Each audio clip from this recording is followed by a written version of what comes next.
सम्मानित साथियों, नमो बुद्धाय, जय भीम। स्वतंत्रता दिवस की आपको हार्दिक शुभकामनाओं के साथ आज के अम्बेडकर संदेश में हम नया टॉपिक लेकर उपस्थित हुए हैं। सम्मानित साथियों, हमारे हाथ में है बाबा साहब डॉक्टर अम्बेडकर संपूर्ण वाङ्मय खंड 15, जिसका शीर्षक है पाकिस्तान अथवा भारत का विभाजन। चूंकि स्वतंत्रता दिवस के अवसर पर ये अम्बेडकर संदेश आपको सुबह मिल जाएगा, तो ऐसे में हमने सोचा कि क्यों ना हम आज़ादी से जुड़ा अम्बेडकर संदेश आपके समक्ष रखें, ऐसा घटनाक्रम हम आपके समक्ष रखें जो बाबा साहब के जीवन से जुड़ा हो। मेरे साथियों, बहुत महत्वपूर्ण प्रश्न लेकर हम उपस्थित ये हैं, क्या पाकिस्तान बनना चाहिए और पाकिस्तान बनने के पक्ष में क्या बाबा साहब परम पूज्य बोधिसत्व बाबा साहब डॉक्टर अम्बेडकर थे, और यदि बाबा साहब पाकिस्तान बनने के पक्ष में थे तो उसका महत्वपूर्ण कारण क्या है। बाबा साहब ने कारण कौन से बताए जिस कारण की वजह से बाबा साहब पाकिस्तान बनने के पक्ष में खड़े हो गए थे। मेरे साथियों, यदि आप इस प्रश्न का बखूबी और बारीकी से सही सही जवाब जानना चाहते हैं तो आपको आज के अम्बेडकर संदेश को धैर्य बनाकर अंत तक सुनना चाहिए।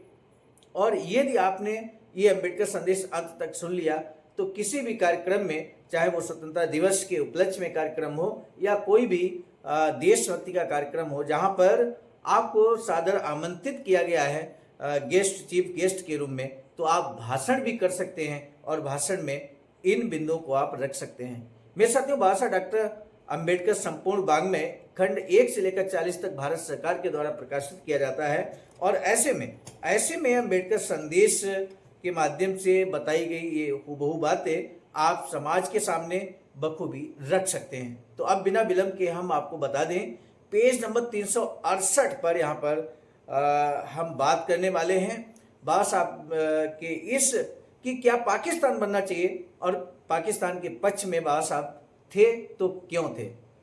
पाकिस्तान को लेकर मुस्लिम दृष्टिकोण में जो त्रुटियां हैं, बाबा साहब लिखते हैं कि उनमें से कुछ मेरे सामने आ चुकी हैं, और भी त्रुटियां हो सकती हैं जो मेरी समझ में ना आई हों, किंतु उनकी जो सूची इस समय है वह भी काफ़ी बड़ी है। मुसलमान उन्हें किस तरह दूर करने की सोचते हैं, यह प्रश्न मुसलमानों के लिए है, मेरे लिए नहीं। इस विषय का विद्यार्थी होने के नाते मेरा कर्तव्य उन त्रुटियों को जता देना है, वह मैंने कर दिया। कोई और प्रश्न मेरे पास उत्तर देने को नहीं है। तब भाषा आगे लिखते हैं कि जो भी हो, दो और ऐसे महत्वपूर्ण प्रश्न हैं जिनकी चर्चा किए बिना ये विवाद समाप्त नहीं किया जा सकता था। इन प्रश्नों का उद्देश्य मेरे और मेरे आलोचकों के बीच जो भेद है उसे साफ कर देना है। इन प्रश्नों में एक तो मैं आलोचकों से पूछने का अधिकारी हूं और दूसरे को आलोचक मुझसे पूछ सकते हैं। आखिर दो प्रश्न यहाँ पर बाबा साहब के मन में आए हैं। दो प्रश्नों के माध्यम से आज के अम्बेडकर संदेश के स्टार्टिंग में हमने जो बात रखी है उसका स्पष्टीकरण आपको मिल जाएगा। पहला प्रश्न, बाबा साहब अपने आलोचकों से पूछने के अधिकारी हैं, ऐसा बाबा साहब कहते हैं, यानी कि अपने आलोचकों से बाबा साहब प्रश्न करते हैं। और दूसरा प्रश्न आलोचक बाबा साहब से कर सकते हैं, उसको भी बाबा साहब ने यहाँ पर उद्धृत किया हुआ है। पहला प्रश्न जो मैं आलोचकों से पूछना चाहता हूँ, बाबा साहब कहते हैं, यह है इन त्रुटियों के परिप्रेक्ष्य में वे क्या आशा करते हैं। क्या वे आशा करते हैं कि यदि इस विवाद में मुसलमान हार जाए तो वे पाकिस्तान का नाम न ले। ये तो उन शर्तों पर निर्भर करता है जो विवाद को निश्चित करने के लिए अपनाई जाएंगी। हिंदू और मुसलमान उस तरीके पर चल सकते हैं जिसे प्राचीन काल में ईसाई मिशनरियों ने हिंदुओं को ईसाई बनाने के लिए अपनाया था। इस तरीके के मुताबिक ईसाई मिशनरियों और ब्राह्मणों के बीच बहस का, जिसे जनता सुन भी सके, एक दिन निश्चित कर लिया जाता था। पहली शर्त तो ईसाई धर्म का प्रतिनिधित्व करती थी और दूसरी में हिंदू धर्म की व्याख्या होती थी। तीसरी शर्त यह होती थी कि जो अपने धर्म की पुष्टि में हार जाएगा वह दूसरे के धर्म को स्वीकार करने को बाध्य होगा। यदि पाकिस्तान के मसले पर हिंदुओं और मुसलमानों के बीच झगड़ा बाध्य होगा, यदि पाकिस्तान के मसले पर हिंदुओं पर मुसलमानों के बीच झगड़ा निपटाने का यह तरीका स्वीकार किया गया होता तो त्रुटियों की इस श्रृंखला का कुछ लाभ हो सकता था। किंतु ये भूलने की आवश्यकता नहीं है कि किसी बहस को समाप्त करने का एक और तरीका है जिसे जॉनसनी तरीका कहा जा सकता है, और जो उस तरीके पर आधारित है जिसे डॉक्टर जॉनसन ने पादरी बर्कले से बहस करने में प्रयोग किया था। वाजपेयी लिखते हैं कि जब उन्होंने डॉक्टर जॉनसन को बताया कि पादरी बर्कले का मत यह कि पदार्थ का कोई अस्तित्व नहीं है और इस संसार में सब कुछ काल्पनिक है, एक कुतर्क है, पर उसका खंडन करना कठिन है, तो डॉक्टर जॉनसन ने एक भारी पत्थर पर जोर से पैर पटकते हुए तत्काल उत्तर दिया, मैं इसे इस तरह खंडित करता हूं जो हो सकता है मुसलमान इस बात पर राजी हो जाएं, जैसा कि अधिकांश मुस्लिम बुद्धिजीवी कहते हैं कि पाकिस्तान का जो मसला है उसका फैसला बहस और तर्क के परीक्षण से हो। किंतु मुझे आश्चर्य नहीं होगा कि यदि मुसलमान डॉक्टर जॉनसन का तरीका अपनाने का निश्चय कर लें और कहें कि भाड़ में जाए तुम्हारे तर्क, हम तो पाकिस्तान चाहते हैं। आलोचकों को समझना चाहिए कि ऐसी स्थिति में पाकिस्तान के मसले को बिगाड़ने के लिए यदि उनकी मजबूरियों पर भरोसा किया गया तो बिल्कुल बेकार होगा। इससे पाकिस्तान की त्रुटियों के तर्क का आनंद लेना निरर्थक है। अब उस दूसरे प्रश्न को लिया जाए जो मैंने कहा है कि आलोचक मुझसे पूछने के अधिकारी हैं। ऐसा प्रश्न जो बाबा साहब स्वयं कहते हैं कि आलोचक हो सकता है ये प्रश्न हमसे पूछें, तो बाबा साहब लिखते हैं कि जो आपत्तियां मैंने प्रस्तुत की हैं उन्हें देखते हुए पाकिस्तान के मामले में मेरी क्या राय है। अपनी राय के विषय में मुझे कोई संशय नहीं है। मेरा दृढ़ मत है कि कुछ स्थितियों के बने रहने पर जो आगामी अध्यायों में उल्लिखित है, यदि मुसलमान पाकिस्तान लेने पर तुले हुए हैं तो वह उन्हें दे दिया जाना चाहिए। मैं जानता हूं कि मेरे आलोचक मुझ पर तुरंत बेमेल बात करने का लांछन लगाएंगे और ऐसे असाधारण निष्कर्ष निकालने के लिए कारण मुझसे पूछेंगे। असाधारण उस दृष्टिकोण के कारण जो कि मैं इस अध्याय के पहले भाग में प्रकट कर चुका हूं कि पाकिस्तान के पक्ष के मुस्लिम विवाद में ऐसा कुछ भी नहीं है जिसे मजबूर करने वाली ताकत कहा जा सके, जो कि निर्दयी भाग्य निर्णायक कही जाती है। पाकिस्तान के मसले में जो कमियां मैंने गिनाई हैं उनमें से किसी को भी मैं वापस नहीं लेना चाहता। फिर भी मेरा विचार है कि यदि मुसलमानों को पाकिस्तान चाहिए तो उन्हें वह दिए बिना कोई बचाव नहीं है। इस निष्कर्ष पर पहुंचने के बाद भी मैं यह निसंकोच कह सकता हूं कि पाकिस्तान के तर्क में कोई दम नहीं है। मेरे फैसले में दो निर्देशक कारक हैं जो मसले का फैसला करने वाले हैं। पहला है भारत की सुरक्षा और दूसरा है मुसलमानों की भावना। मैं बताऊंगा कि मैं उन्हें फैसला करने के योग्य क्यों समझा हूं और किस प्रकार वे मेरे विचार से पाकिस्तान के पक्ष में जाते हैं। पहले प्रथम प्रश्न को लिया जाए, कोई इस बात की अनदेखी नहीं कर सकता कि स्वतंत्रता पा लेना उतना महत्वपूर्ण नहीं है जितना उसे बनाए रखने के लिए पक्के साधनों का पाना। ये भाषा के कथन को याद रखिए मेरे साथियों, स्वतंत्रता पा लेना उतना महत्वपूर्ण नहीं है जितना उसे बनाए रखने के लिए पक्के साधनों का पाना। स्वतंत्रता को मजबूत करने वाली तो अंततोगत्वा एक भरोसेमंद फौज है, ऐसी फौज जिस पर हर समय और किसी भी घटना काल में देश के लिए लड़ने का विश्वास किया जा सकता है। भारत में फौज अवश्य ही संयुक्त होगी जिसमें हिंदू और मुसलमान दोनों रहेंगे। यदि भारत पर किसी विदेशी शक्ति का आक्रमण होता है तो क्या फौज में शामिल मुसलमानों पर भारत की रक्षा का भरोसा किया जा सकता है?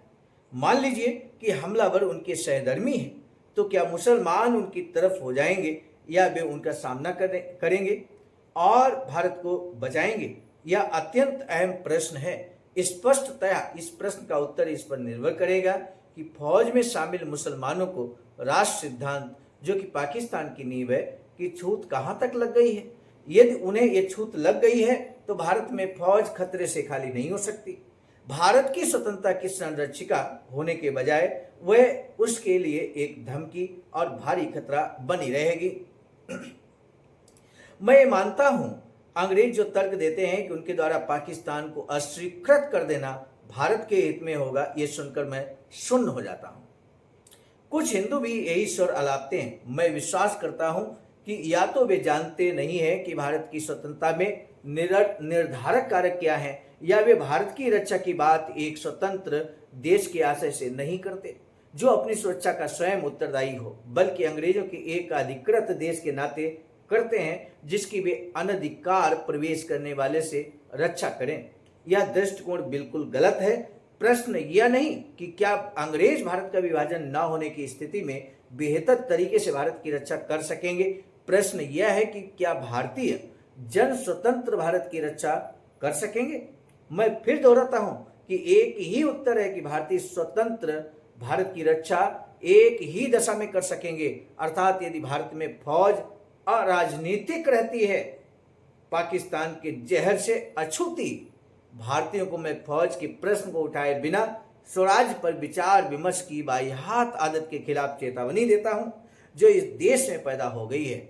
इससे बढ़कर घातक कुछ नहीं हो सकता यदि ये न समझा जाए कि राजनीतिक फौज भारत की स्वतंत्रता के लिए सबसे बड़ा खतरा है। ऐसी स्थिति किसी भी फौज के न होने से भी बुरी है, यानी कि किसी देश में फौज ना हो वो ज्यादा बेहतर स्थिति होगी। ऐसी फौज होना जो राजनीतिक है। पाकिस्तान, मेरे साथियों, भारत और पाकिस्तान में यही तो अंतर है।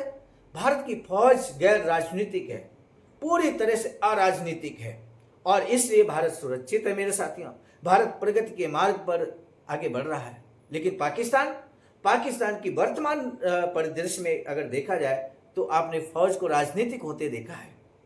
आपने उस दौर को देखा है जब वहां की सेना के सेनापति परवेज मुशर्रफ वहां के राष्ट्रपति बन जाते हैं,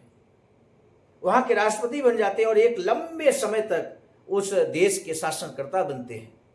यानी कि फौज का पूरी तरह से राजनीतिक होना ये किसी भी देश के लिए घातक होता है। इस बात को बाबा साहब ने आज से आप मान कर चलिए, आज से 75 साल लगभग पहले इस बात का जिक्र किया था। मेरे साथियों, बादशाह आगे कहते हैं, महत्वपूर्ण बात यह है कि फौज वह अंतिम स्वीकृति है जो देश में सरकार को उस समय संभालती है जब कोई विदेशी या अड़ियल तत्व उसे चुनौती देता है।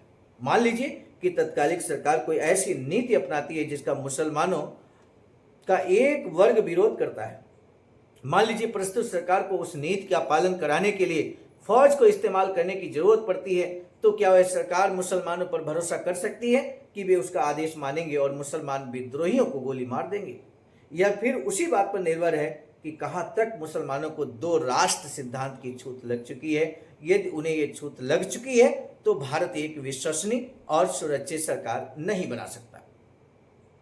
मेरे साथियों, सटीक कारण आप जानने की कोशिश कर रहे हैं कि भारत अब पाकिस्तान बनने के पक्ष में बादशाह क्यों थे, क्यों चाहते थे कि वास्तव में पाकिस्तान अलग हो जाए और यानी कि मुस्लिम राष्ट्र अलग हो जाए और हिंदू राष्ट्र अलग हो जाए।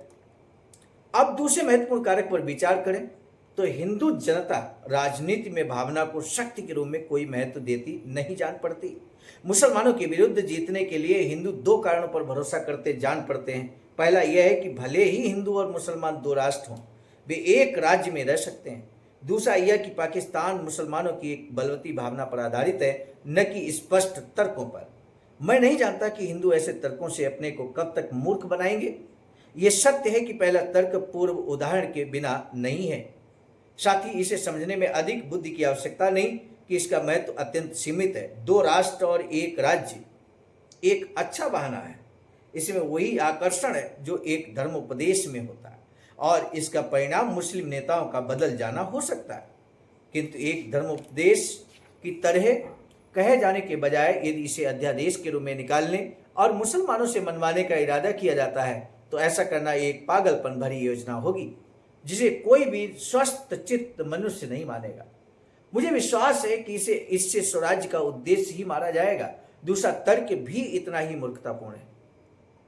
पाकिस्तान का मुस्लिम भावना की नींव पर खड़ा होना कमजोरी की बात बिल्कुल नहीं है। ये बात वास्तव में इसका प्रबल तर्क बिंदु है। ये जानने के लिए राजनीति की गहरी समझ की जरूरत नहीं है कि संविधान की कार्यान्वयन की क्षमता मुख से कह भर देने की बात नहीं है, यह भावना का विषय है। एक संविधान को कपड़ों की तरह अनुकूल और मनमोहक होना चाहिए। यदि मनोहारी नहीं है तो चाहे जितना भी पूर्ण हो काम नहीं कर सकता। यदि ऐसा संविधान बनता है जो एक निश्चित वर्ग की प्रबल भावनाओं के विपरीत जाता है तो वह एकदम विद्रोह भले ही पैदा न करे, विनाशकारी तो होगा ही। संविधान के बारे में कैसा, किसी देश का कैसा संविधान होना चाहिए, इस बारे में बादशाह की गंभीर सोच आपके समक्ष प्रकट हुई। मेरे साथियों, बादशाह आगे लिखते हैं कि हिंदू ये बात नहीं समझ रहे हैं कि मान लीजिए एक भरोसेमंद फौज है तो सैन्य शक्तियों द्वारा लोगों पर शासन करना किसी देश की सामान्य विधि नहीं है। इस बात से इनकार नहीं किया जा सकता कि शक्ति राजनीतिक शरीर की औषधि है। शक्ति राजनीतिक शरीर की औषधि है। कितना बेहतरीन स्टेटमेंट, कितना बेहतरीन सेंटेंस बाबा साहब ने प्रयुक्त किया। मेरे साथियों, विभिन्न कथनों को बाबा साहब के आप हाईलाइट करते हैं। क्या इस कथन को हाईलाइट करना जरूरी नहीं है? बाबा साहब कहते हैं कि शासन करना किसी देश की सामान्य विधि नहीं है। शक्ति राजनीतिक शरीर की औषधि है और शरीर के रोगी होने पर प्रयुक्त की जानी चाहिए, किंतु राजनीतिक शरीर की औषधि होने से ही शक्ति को उसकी नित्य की खुराक नहीं बनाया जा सकता। एक राजनीतिक शरीर को प्राकृतिक रूप से काम करना चाहिए। ये तभी हो सकता है जबकि राजनीतिक शरीर के विभिन्न घटक तत्व साथ साथ काम करने की इच्छा रखें और यथावत गठित प्राधिकार द्वारा बनाए गए नियमों और आदेशों का पालन करने को तैयार हो। मान लीजिए संयुक्त भारत के लिए नए संविधान में वे सभी बातें मौजूद हैं जो मुसलमानों के हितों की सुरक्षा के लिए आवश्यक हैं, किंतु मान लीजिए मुसलमानों ने कह दिया कि आपकी सुरक्षा के लिए आपको धन्यवाद, हम आपसे शासित होना नहीं चाहते, और मान लीजिए वे विधानसभा का बहिष्कार करते हैं, कानून को मानने से इनकार करते हैं, टैक्स को देने का विरोध करते हैं, तो क्या होगा? क्या हिंदू अपनी संगीनों के बल पर मुसलमानों से आज्ञा मनवाने को तैयार हैं? क्या स्वराज्य लोगों की सेवा करने का अवसर होगा या हिंदुओं के लिए मुसलमानों को और मुसलमानों के लिए हिंदुओं को जीतने का मौका? स्वराज होना चाहिए लोगों के द्वारा, लोगों के लिए, लोगों का शासन।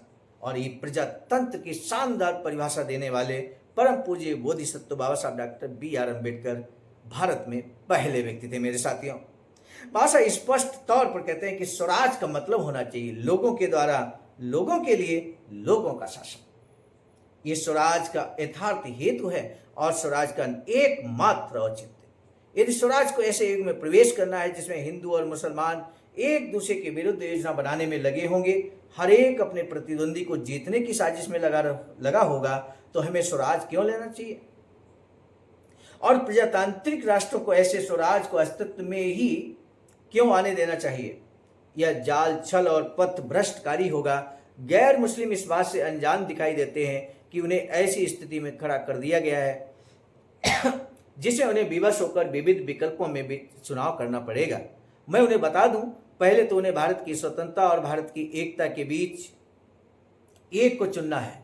यदि गैर मुस्लिम भारत की एकता पर जोर देते हैं तो वे भारत की स्वतंत्रता की शीघ्र प्राप्ति को संकट में डालते हैं। दूसरा विकल्प भारत की रक्षा की सबसे पक्की विधि से संबंध रखता है कि क्या वे स्वतंत्र और संयुक्त भारत में मुसलमानों पर भरोसा कर सकते हैं? क्या वे गैर मुस्लिमों के मेल मिलाप के साथ दोनों की संयुक्त स्वतंत्रताओं की रक्षा के लिए आवश्यक इच्छा पैदा करेंगे और बनाए रखेंगे, या भारत का विभाजन कर देना बेहतर है जिससे कि मुस्लिम भारत की सुरक्षा मुसलमानों के सुपुर्द होने से पक्की हो जाए और गैर मुस्लिम भारत की सुरक्षा गैर मुसलमानों के हाथ में सुदृढ़ रहे? ये दो प्रश्न यहां पर आए हैं, गैर मुस्लिम भारत या मुस्लिम भारत, कौन सा बेहतर? बाबा साहब कहते हैं पहले तो मैं भारत की एकता से अधिक भारत की स्वतंत्रता को पसंद करता हूं। एक और कथन बाबा साहब का, शानदार कथन यहां पर आपके समझ आया मेरे साथियों, इसको याद कर लीजिए। भारत की एकता से अधिक भारत की स्वतंत्रता को पसंद करते हैं बाबा साहब, ये बाबा साहब कहते हैं। जब साथी कहते हैं कि भारत की एकता पर हमें विशेष तो नहीं, भारत की स्वतंत्रता को विशेष महत्व बाबा साहब देते हैं। बाबा साहब कहते हैं कि सीन फिनर जो दुनिया भर के राष्ट्रवादियों में सबसे अधिक कट्टर थे और जो भारतीयों की तरह ऐसे ही विकल्पों में डाले गए थे, उन्होंने आयरलैंड की एकता के मुकाबले आयरलैंड की स्वतंत्रता को चुना था। आयरलैंड की एकता के मुकाबले आयरलैंड की स्वतंत्रता को चुना था। गैर मुस्लिम जो विभाजन के खिलाफ हैं, एक समय फिनो के उपाध्यक्ष रहे रेवरेंड माइकल ओ फ्लेनागन की इस सलाह से बहुत लाभ उठा सकते हैं जो उन्होंने आयरलैंड के विभाजन पर आयरलैंड के राष्ट्रवादियों को दी थी। उन्होंने कहा था, यदि हम गृह शासन को अस्वीकार करके अल्स्टर के संघी भागों को बाहर जाने देना पसंद करते हैं तो हम संसार के सामने इसकी पुष्टि कैसे करेंगे? हम बता सकते हैं कि आयरलैंड एक ऐसा द्वीप है जिसकी एक निश्चित भौगोलिक सीमा है। यह तर्क उन अनेक द्वीपीय राष्ट्रों को सही लग सकती है जिनकी स्वयं की निश्चित भौगोलिक सीमाएं हैं, पर घटती बढ़ती सीमाओं वाले महाद्वीपीय देश से अपील करने पर, जैसा कि हम कर रहे हैं, उस तर्क में कोई दम नहीं रहेगा। राष्ट्रीय और भौगोलिक सीमाएं शायद ही कभी एक हो पाती हैं। भूगोल ने स्पेन और पुर्तगाल को एक राष्ट्र बनाया, इतिहास ने उन्हें दो बना दिया।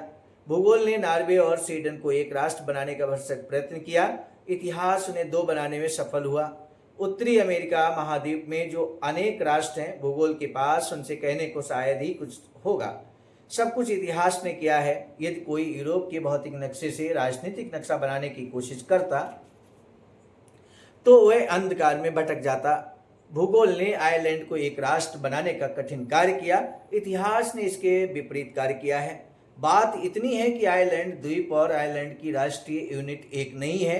अंतिम विश्लेषण यह है कि राष्ट्रता की परीक्षा लोगों की इच्छा है। राष्ट्रता की परीक्षा लोगों की इच्छा है। ये शब्द वास्तविकता के धरातल से निकले गंभीर विचार हैं, बाबा साहब कहते हैं। खेद है कि भारत में इसका अभाव है।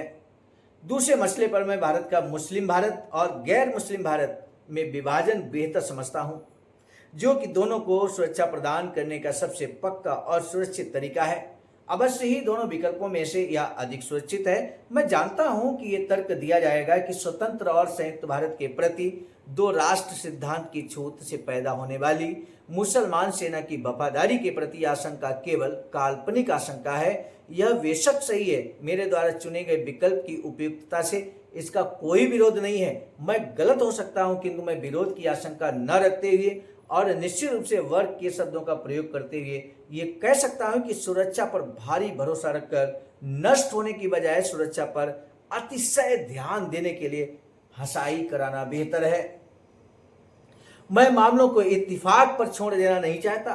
भारत की सुरक्षा जैसे महत्वपूर्ण विषय को संयोग पर छोड़ देना सबसे बड़ा अपराध करना है।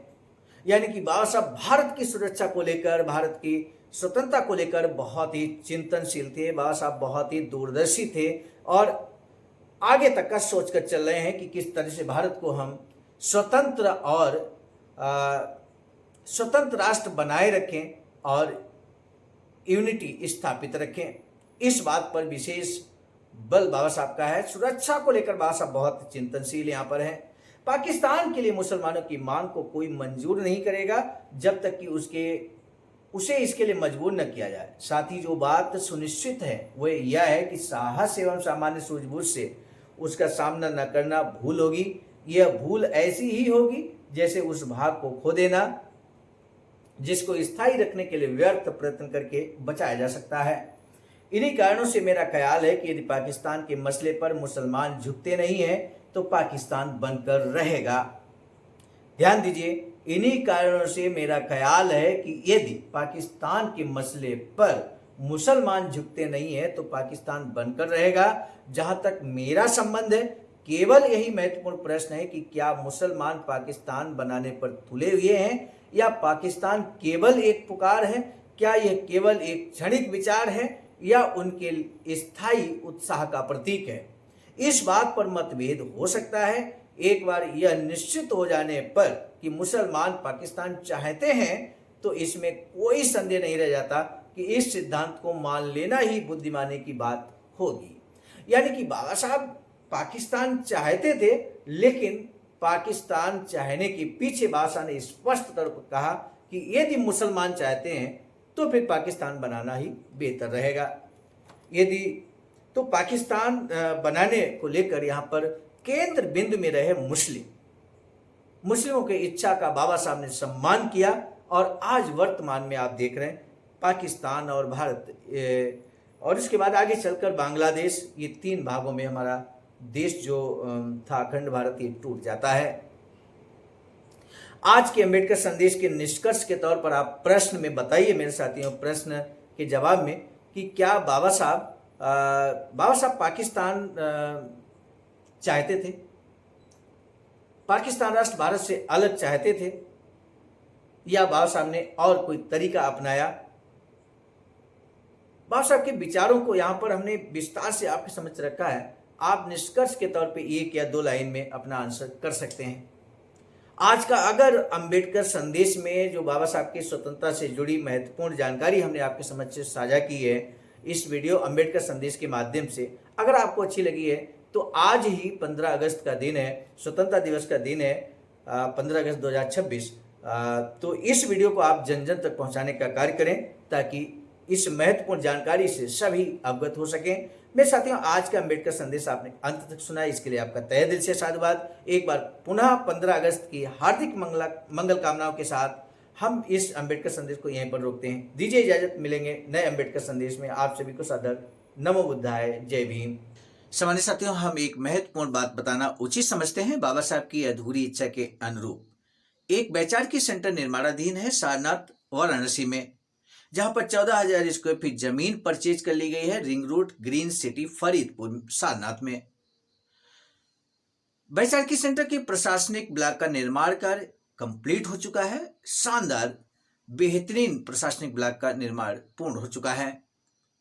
आगे अब मुख्य भवन को बनाने की बारी हम सबकी है और इस हेतु आप दिए गए अकाउंट नंबर पर अपना अमूल्य योगदान कर सकते हैं।